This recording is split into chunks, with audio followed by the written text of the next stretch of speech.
حضور علیہ الصلوۃ والسلام فرما رہے ہیں کہ میری اور دنیا کی مثال اس سوار کی سی ہے جو کسی سایہ دار درخت کے نیچے آرام کرے پھر اس کو چھوڑ کر چل دے۔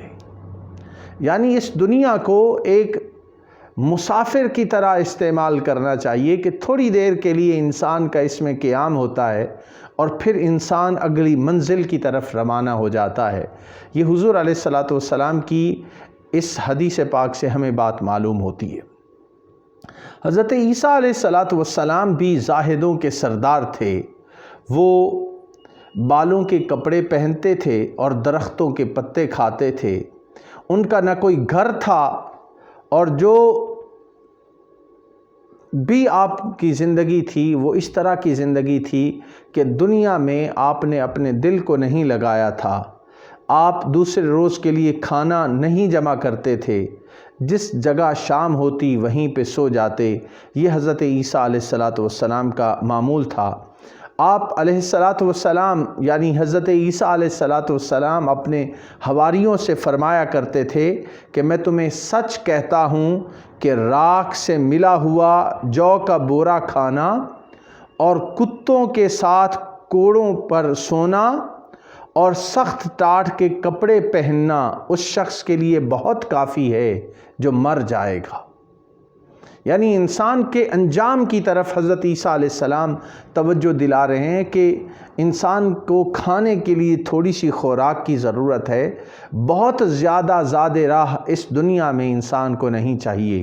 لیکن بدقسمتی ہماری کہ آج ہمارا پورا فوکس ہی اس بات پر ہوتا ہے کہ ہم دنیا میں رہنے کے لیے بہت زیادہ وسائل کو جمع کرنے کی کوشش کرتے ہیں، اور شاید ہمارا خیال ہوتا ہے کہ ہم نے ہمیشہ اس دنیا میں رہنا ہے۔ حضرت عیسیٰ علیہ الصلوۃ والسلام نے اپنے لیے کبھی بستر نہیں بنایا، نہ تکیہ اور نہ ہی پیالہ۔ ایک دفعہ آپ علیہ السلام نے سر کے نیچے اینٹ رکھ لی تو حضرت جبرائیل علیہ السلام آپ کے پاس آئے اور کہنے لگے، اے عیسیٰ علیہ السلام، کیا دنیا کو ترک کرنے کے بعد پھر دنیا کی طرف راغب ہونے لگے ہو کہ اینٹ کا تکیہ رکھا ہے؟ اب یہ دیکھیے کہ اینٹ کا تکیہ بنایا حضرت عیسیٰ علیہ السلام نے، تو اس کے اوپر حضرت جبرائیل علیہ السلام کی طرف سے ان کے لیے یہ پیغام آیا۔ یہ آپ کا معمول بن چکا تھا حضرت عیسیٰ علیہ السلام کا کہ تھوڑی دیر کے لیے بیٹھے بیٹھے سو جاتے اور باقی وقت اللہ کی عبادت میں گزارتے تھے۔ یہ تو حال ہے انبیاء کرام علیہم السلام کا، اور یہ حال ہے سلف صالحین کا، جنہوں نے اپنے آپ کو دنیا میں گم کر کے نہیں رکھا، بلکہ اپنے آپ کو اپنے مالک کی یاد میں ہر وقت لگائے رکھا۔ حضرت فضیل بن عیاض رحمۃ اللہ تعالی علیہ فرماتے ہیں کہ اگر تمام دنیا میرے قبضہ میں ہو تو بھی میں خوش نہ ہوں، اور اگر کوئی مجھ سے تمام دنیا چھین کر لے جائے میں اس کا پیچھا نہ کروں اور اس پر غم زدہ بھی نہیں ہوں گا۔ آپ مکہ میں پانی پلا کر گزارا کیا کرتے تھے، اور آپ کے پاس ایک اونٹ تھا جس پر پانی لایا کرتے اور بیچتے، اور اس سے آپ کے اہل و عیال کا گزارا چلتا تھا۔ یہ حضرت فضیل بن عیاض کی کہانی میں آپ کو بتا رہا ہوں۔ ابو سلیمان درانی، بلکہ بعض جگہ پہ ابو سلیمان دارانی آپ کے نام کے ساتھ لقب آیا ہے، وہ فرماتے تھے کہ آدمی پر واجب نہیں کہ وہ اپنے اہل و عیال کو زہد پر مجبور کرے۔ یعنی یہ واجب نہیں ہے کہ انسان اپنے اہل و عیال کو بھی زہد پر مجبور کرے، بلکہ انہیں اس کی ترغیب دے، اگر مان جائیں تو خیر، ورنہ خود زاہد ہو جائے اور ان کے لیے ضروریات مہیا کر دے۔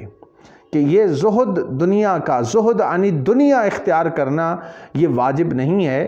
اس کی ترغیب دے، کوئی اس کی طرف آتا ہے تو ٹھیک ہے، نہیں تو ان کی جو بنیادی ضروریات زندگی ہیں جو انسان پر فرض کی گئی ہیں، ان کی ادائیگی انسان پر لازم ہے۔ حضرت ابو سلیمان دارانی بیان کرتے ہیں کہ ہر وہ چیز جو تجھے پروردگار کی یاد سے روکے، خواہ وہ اہل و عیال ہوں یا مال وغیرہ، وہ تیرے لیے منحوس ہے۔ یعنی وہ جو چیز اللہ کی یاد سے انسان کو دور کر دے وہ نحوست کا باعث ہے۔ ہم اپنی زندگیوں کا اگر جائزہ لیں تو بہت ساری چیزیں ہمیں اللہ کی یاد سے غافل رکھتی ہیں۔ ہم غور کریں تو ہم اپنی زندگی کو بہتر بنا سکتے ہیں۔ حضرت ابو سلیمان دارانی رحمۃ اللہ علیہ فرماتے تھے کہ جو چیز اللہ کی یاد سے روکے اس سے پرہیز کرنا لازم ہے، خواہ علم ہو یا عمل۔ یعنی علم حاصل کرے تو دنیا کو دکھانے کے لیے، اور عمل کرے تو دنیا کو دکھانے کے لیے۔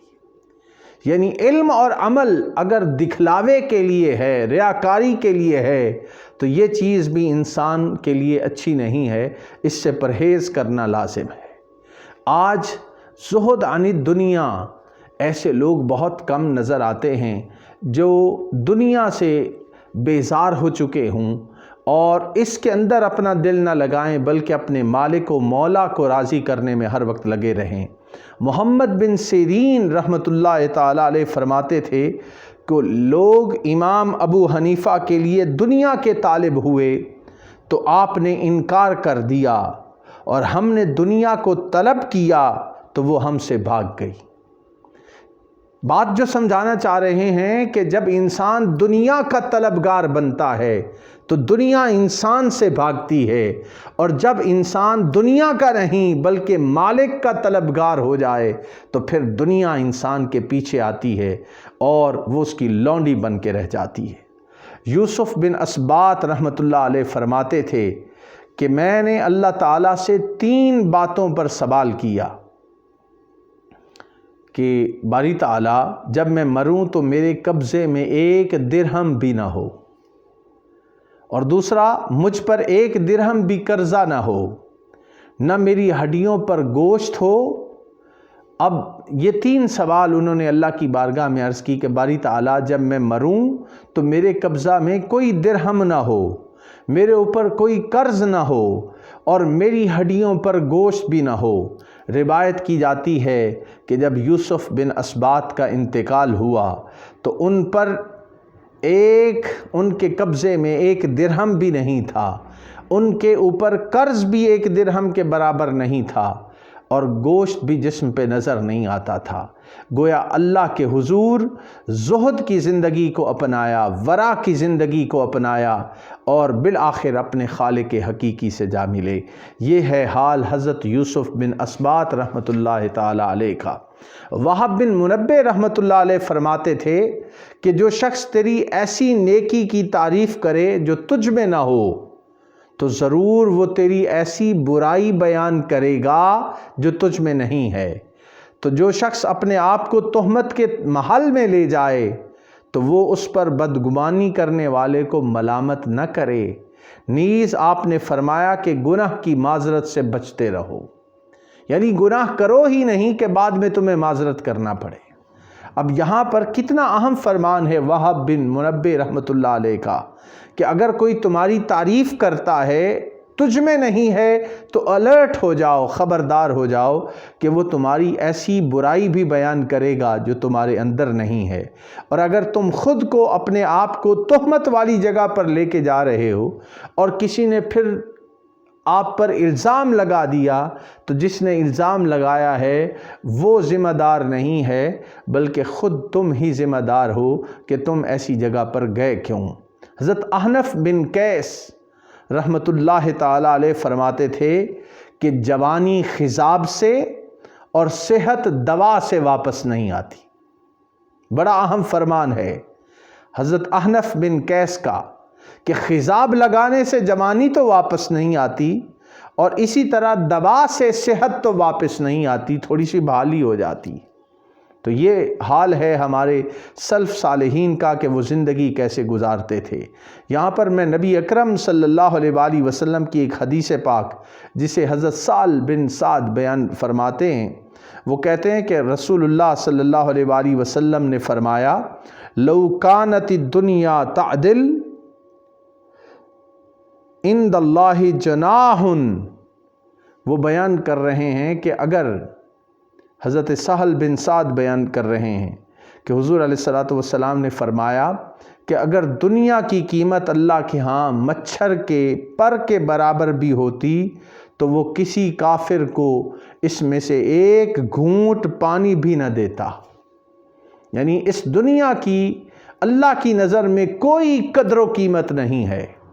اگر مچھر کے پر کے برابر بھی ہوتی تو وہ کسی کافر کو اس میں سے ایک گھونٹ پانی بھی نہ دیتا۔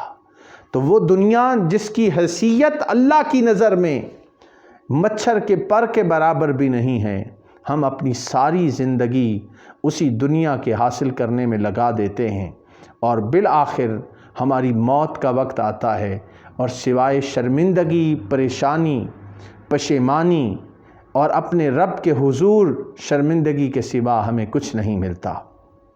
فضیل بن عیاض رحمۃ اللہ علیہ فرماتے ہیں کہ اللہ تعالیٰ نے تمام برائیوں کو ایک کوٹھڑی میں بند کر رکھا ہے اور دنیا کی محبت کو اس کی کنجی بنایا ہے، اسی طرح تمام نیکیوں کو ایک کوٹھڑی میں بند کر رکھا ہے اور اس کی چابی زہد ہے۔ یعنی نیکیاں زہد کرنے سے ملتی ہیں۔ اگر انسان زاہد ہو جائے، زہد کو اختیار کر لے تو نیکیوں کی طرف رغبت ہوتی ہے، اور دنیا کی محبت یہ وہ چیز ہے جو انسان کو برائیوں کی طرف لے کر جاتی ہے۔ ابو سلیمان دارانی رحمۃ اللہ علیہ فرماتے تھے، طالب دنیا کی کوئی حد نہیں کہ جس پر ٹھہر جائے جیسے کہ طالب آخرت کی انتہا نہیں۔ اب یہ دیکھیے کہ طالب دنیا کی کوئی حد نہیں۔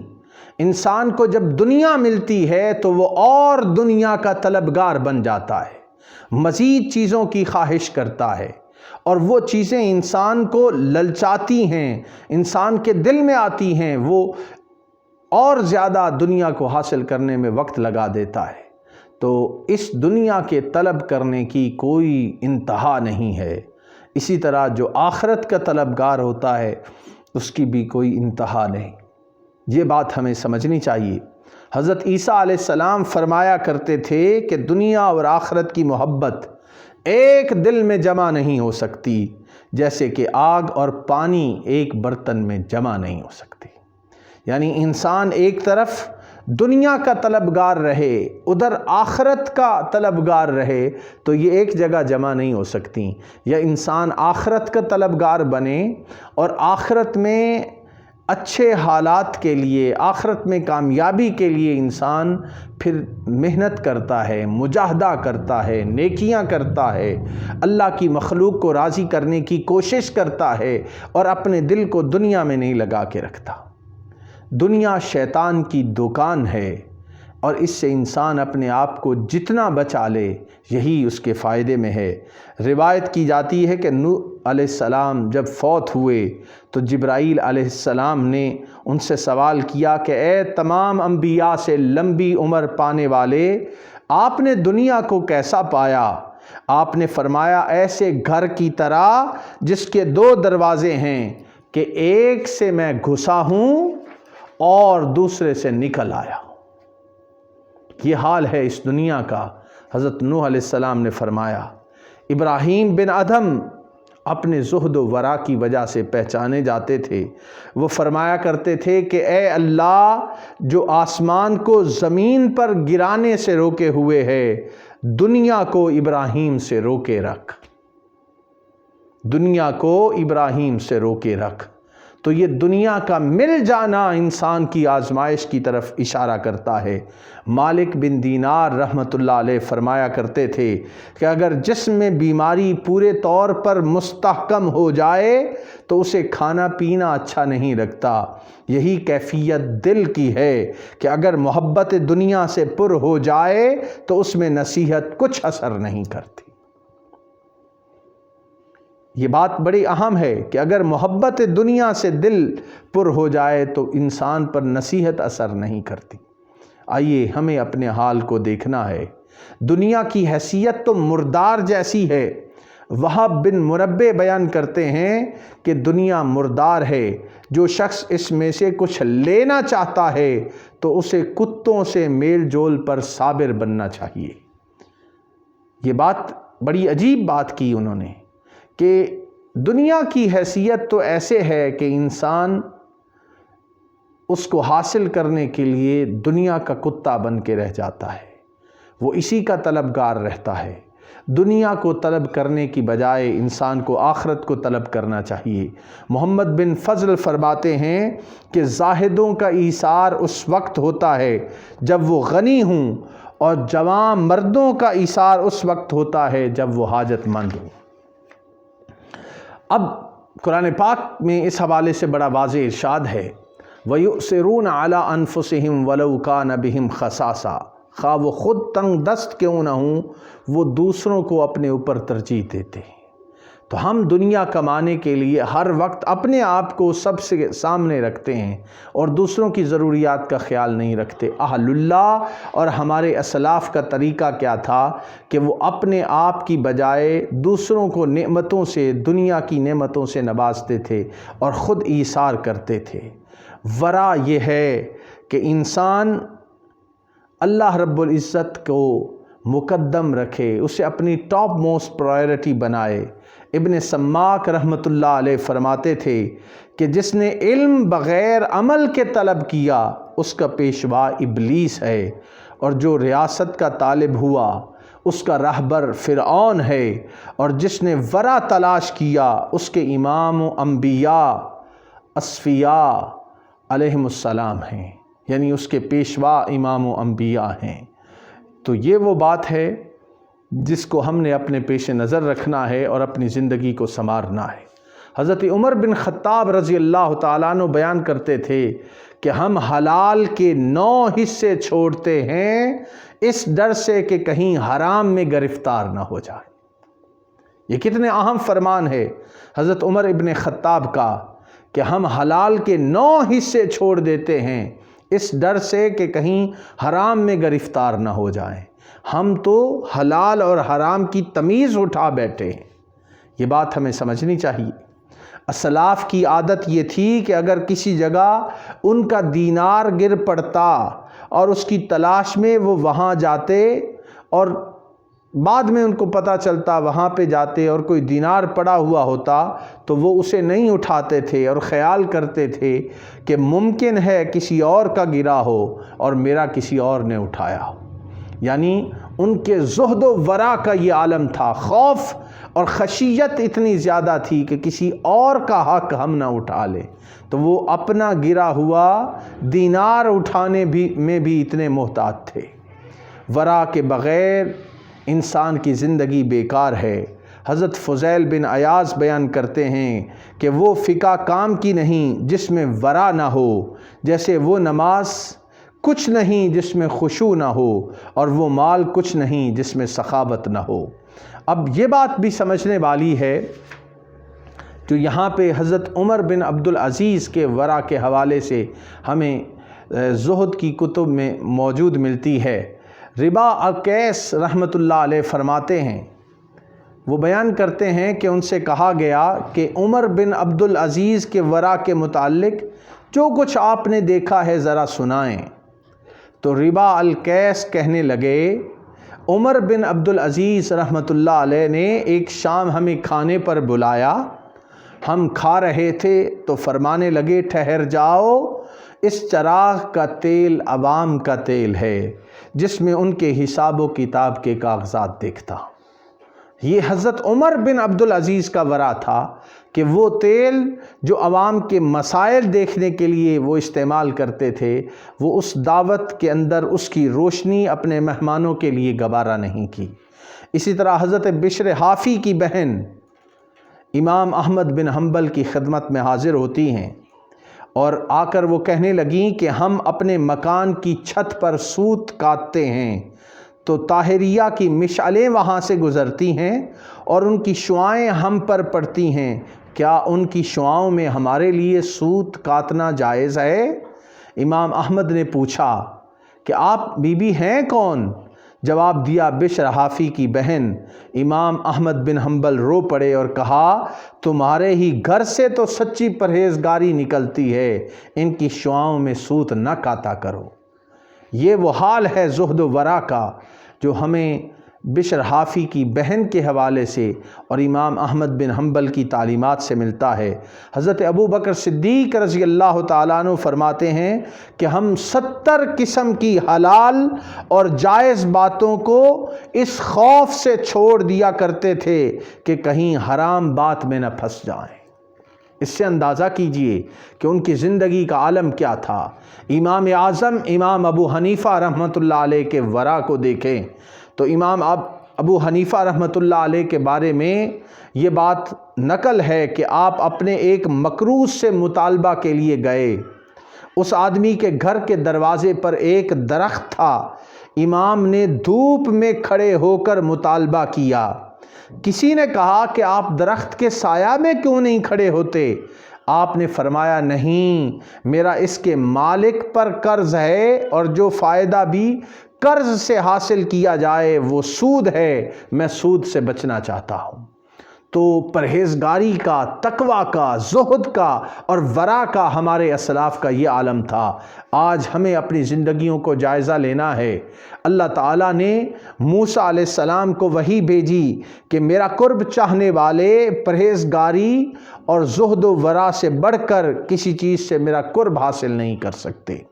یعنی اگر اللہ کا قرب چاہیے تو پرہیزگاری سے ملتا ہے، اللہ کا قرب ملتا ہے تو زہد و ورع سے ملتا ہے۔ حضرت ابو ہریرہ رضی اللہ تعالیٰ عنہ فرماتے ہیں کہ قیامت کے دن اہل ورع اور زہد اللہ تعالیٰ کے ہم نشین ہوں گے، یعنی ہم نشینی اللہ کی ان کو نصیب ہوگی جو زہد و ورع کو اختیار کرتے ہیں۔